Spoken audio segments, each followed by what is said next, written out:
بسم اللہ الرحمن الرحیم۔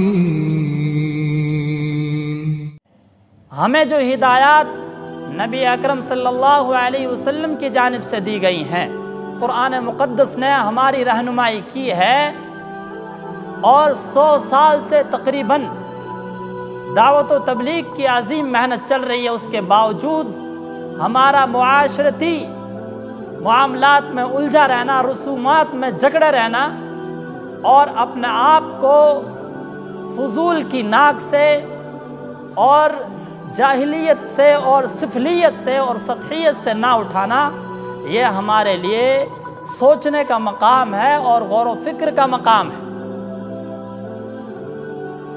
ہم نے کسی شخص کا خون نہیں کیا، ہم نے انسانیت کو شرمسار کر دیا۔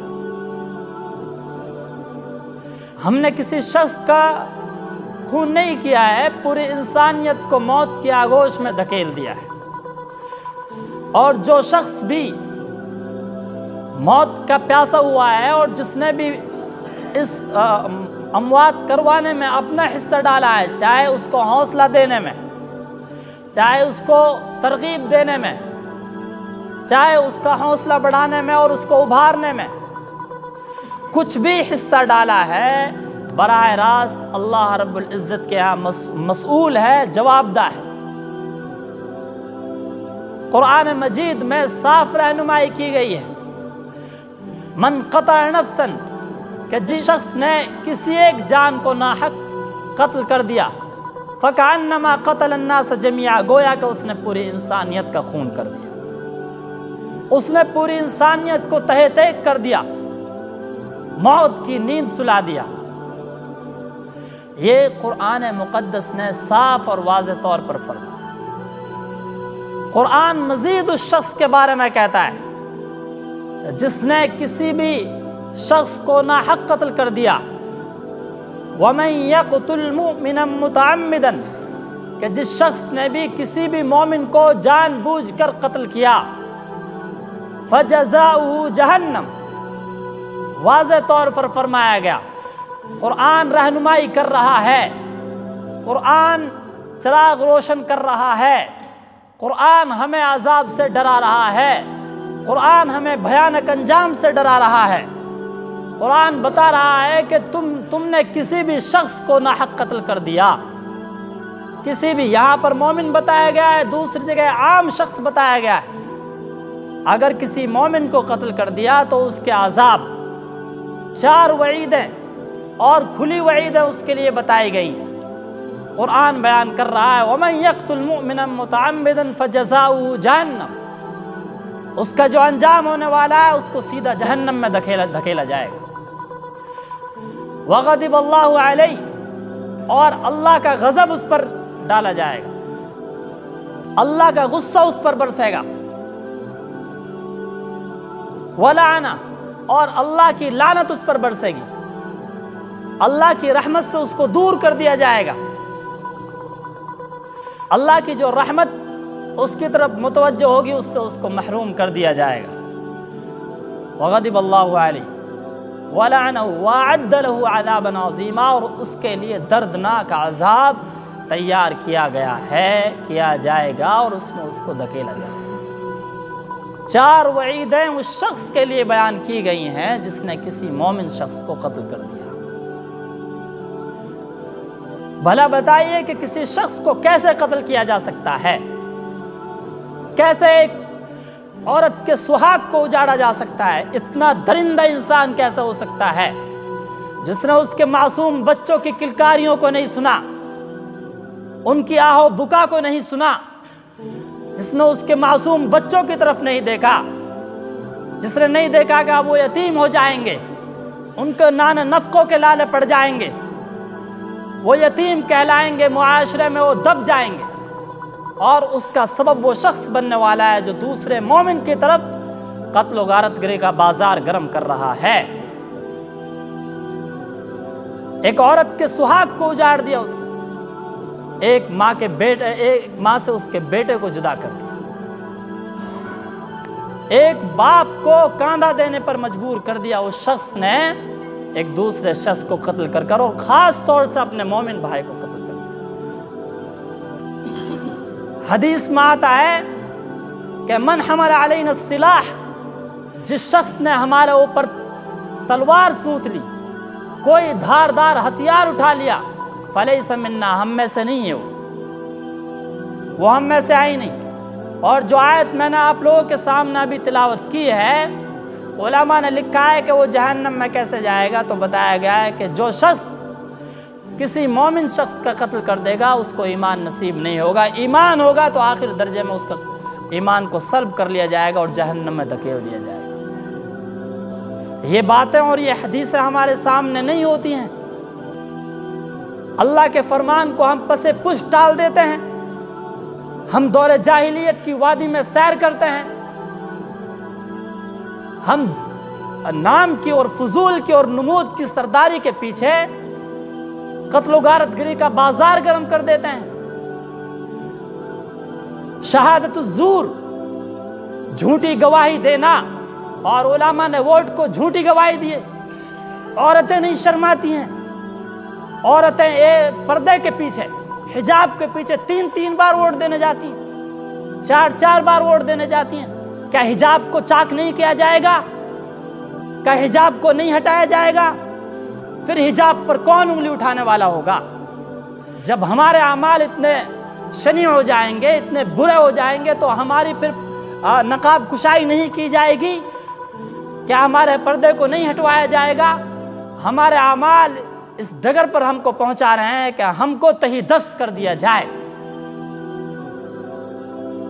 نبی اکرم صلی اللہ علیہ وسلم نے فرمایا کہ لزوال الدنیا جمیعا اہون علی اللہ، کہ پوری دنیا تباہ و تاراج ہو جائے، پوری دنیا نیست و نابود ہو جائے، پوری دنیا ختم ہو جائے، وہ اللہ کے نزدیک آسان ہے، وہ اللہ کے نزدیک کوئی معنی نہیں رکھتی ہے۔ کس چیز کے مقابلے میں؟ من قتل نفس بغیر حق۔ ایک جگہ آیا ہے کہ کسی بھی شخص کو بغیر حق اگر قتل کر دیا تو پھر یہ اللہ کے نزدیک پوری دنیا اگر ختم ہو جائے اس سے زیادہ سخت ہے۔ اور دوسری حدیث میں اس کی وضاحت آتی ہے کہ مومن شخص کو اگر قتل کر دیا، نبی اکرم صلی اللہ علیہ وسلم نے فرمایا کہ سب سے زیادہ بدبخت انسان جو ہے، سب سے زیادہ معاشرے میں گھٹیا اور ذلیل انسان وہ ہے جو ہمیشہ جھگڑتا رہتا ہو، جو جھگڑالو ہو، انتہائی درجے کا جھگڑا ہو، جس سے شرر جھلکتا ہو، ہر وقت اس سے فتنے کا اندیشہ لگا رہتا ہو، جو فساد برپا کر کے رکھتا ہو۔ ہم معاشرے کو کہاں لے کر جا رہے ہیں؟ ہم نے معاشرے کو کہاں لا کر کھڑا کر دیا ہے کہ ہم قتل و غارت گری پر اتر آئے؟ ہماری عورتیں ایک مردوں سے زیادہ سبقت لے جائیں اور گولیوں کو ہم پٹاخوں کی طرح چھوڑنے لگ جائیں؟ ہم آخر کہاں پر جا رہے ہیں؟ ہم کس وادی کی طرف دھکیلے جا رہے ہیں؟ اور اس کا حاصل کیا ہے؟ اس کا نتیجہ کیا ہے؟ اللہ کے نبی صلی اللہ علیہ وسلم نے فرمایا تھا حجۃ الوداع کے موقع پر کہ تمہاری عزت اور آبرو، ان اعراضکم و دماءکم، اور تمہارا خون حرام ہے تم پر، کحرمتی یومکم ھذا، آج کے دن کے طرح، جیسے یہ دن محترم ہے ایسے ہی تمہارا خون محترم ہے۔ اور خون کو کوئی زائل کرنے والا ہوگا، بہانے والا ہوگا، تو اللہ رب العزت اس کو سخت دردناک عذاب میں مبتلا کرنے والے ہیں۔ ایک حدیث میں آتا ہے کہ کچھ گناہ ایسے ہیں کہ اگر کوئی شخص ان کا ارتکاب کر لے، اس دلدل میں پھنس جائے، تو پھر اس سے نکلنا اس کے لیے مشکل ہو جاتا ہے، ناممکن ہو جاتا ہے۔ اور ان میں ایک مومن شخص کا قتل کر دینا ہے، یعنی کہ اگر کسی شخص نے کسی کو قتل کر دیا تو اس سے پھر پوری زندگی وہ نکل نہیں پائے گا۔ وہ جرم ایسا ہے کہ اس کے اثرات اس کی زندگی میں، اگرچہ دنیا کی عدالت اس کو معاف کر دیں اور اس کو آزاد کر دیں، رہا کر دیں، لیکن اس کے اثرات اس کی زندگی میں مکمل طور پر مرتب ہوتے رہیں گے۔ آخر ہم کہاں آ گئے ہیں؟ حضور نے تو فرمایا تھا کہ ہم دوسرے پر دھاردار ہتھیار تک نہیں اٹھا سکتے ہیں۔ ہم نے باقاعدہ تیاریاں کی ہوئی ہیں، خون کے پیاسے ہو چکے ہیں ہم نے الیکشن کسی دوسرے شخص کو فاتح کرنے کے لیے نہیں، تنظیم و ترقی کے لیے نہیں، اپنے گاؤں کو بڑھانے کے لیے نہیں، بلکہ ہم تو دوسروں کا خون کرنے کے لیے اور بدلہ اتارنے کے لیے ہم نے انتخابات کا موقع حاصل کیا ہے۔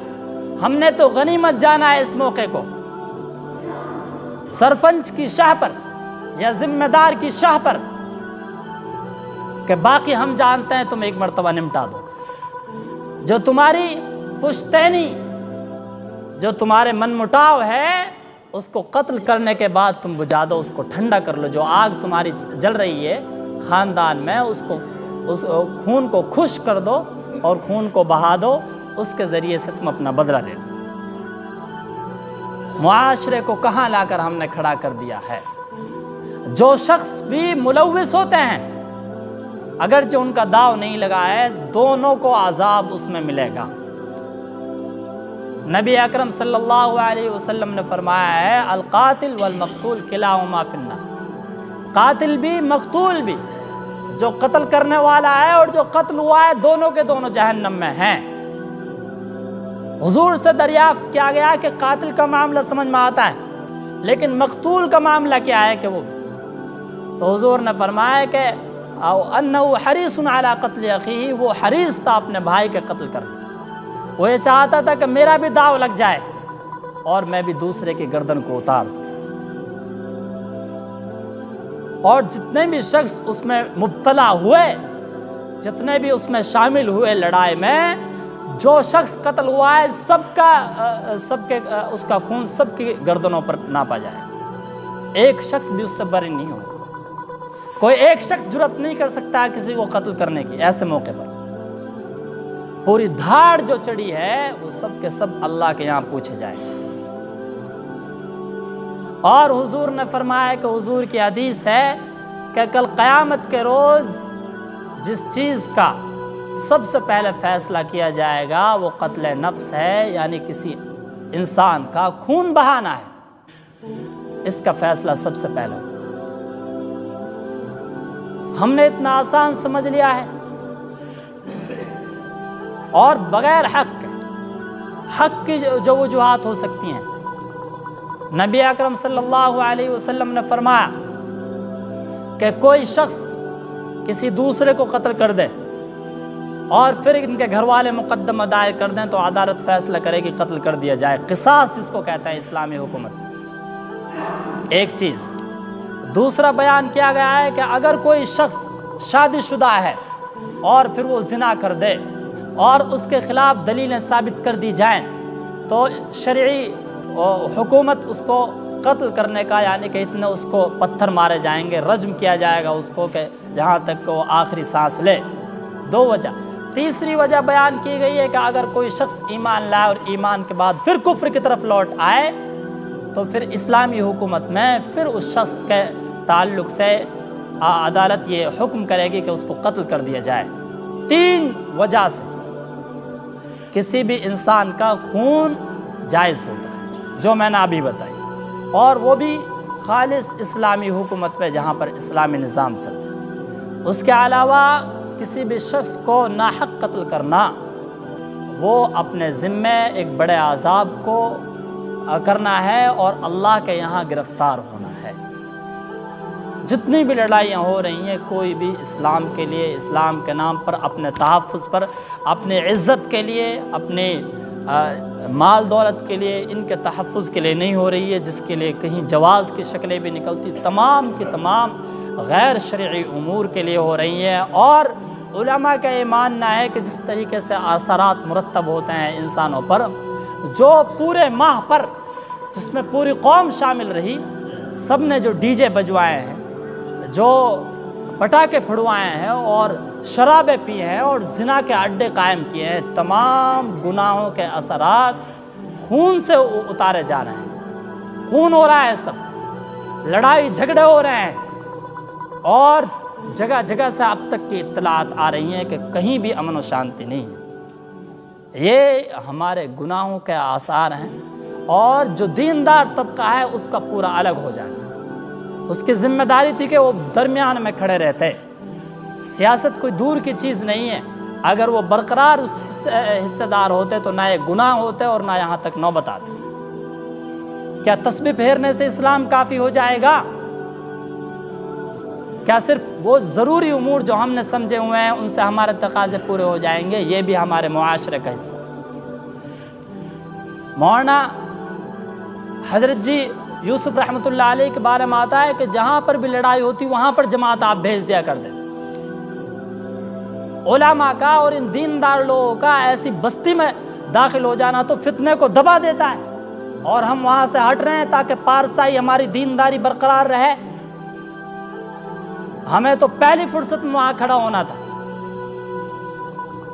نبی اکرم صلی اللہ علیہ وسلم نماز کے اتنے پابند، کبھی نماز کے بارے میں نہیں سنا ہوگا کہ آپ کی نماز چھوٹ گئی۔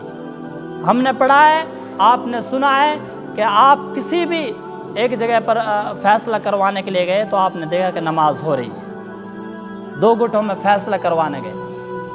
ہم نے پڑھا ہے، آپ نے سنا ہوگا سب نے ہی کہ جنگ ہو رہی ہے، جنگ کے درمیان میں آپ سے نماز قضا ہوئی ہے۔ اتنی اہمیت، اور مومنوں کی جو بھائی چارے ایک جسم کی طرح اس جسم کو پھاڑ رہے ہیں، ہم دو لخت کر رہے ہیں، جدا کر رہے ہیں۔ ہمارے من مٹاؤ ہو سکتے ہیں، لیکن اس کا مطلب یہ نہیں ہے کہ ہم کسی کی گردن کو اتار دیں اور پورے معاشرے میں اس فتنے کو بو کر پوری زندگی بھر کے لیے پشتوں تک نفرت کو منتقل کر دیں۔ اور اس کا عذاب صرف ایک شخص پہ نہیں، اس کا گھر متاثر ہوتا، قاتل بھی بچتا نہیں ہے، اور گھر نہیں پورا کنبہ اس کا متاثر ہوتا ہے۔ اسی لیے حدیث میں آتا ہے کہ یہ ایسا عذاب ہے، ایسی لعنت اس شخص پر برستی ہے کہ جس سے وہ رہتی آخری سانس تک بری نہیں ہو پاتا، ابھر ہی نہیں پاتا، نکل ہی نہیں پاتا۔ اللہ تعالی ہم کو عقل اور صحیح شعور نصیب فرمائے۔ اللہ تعالی ہم کو دینداری کا صحیح جو شعور ہے وہ نصیب فرمائے۔ وآخر دعوانا الحمدللہ رب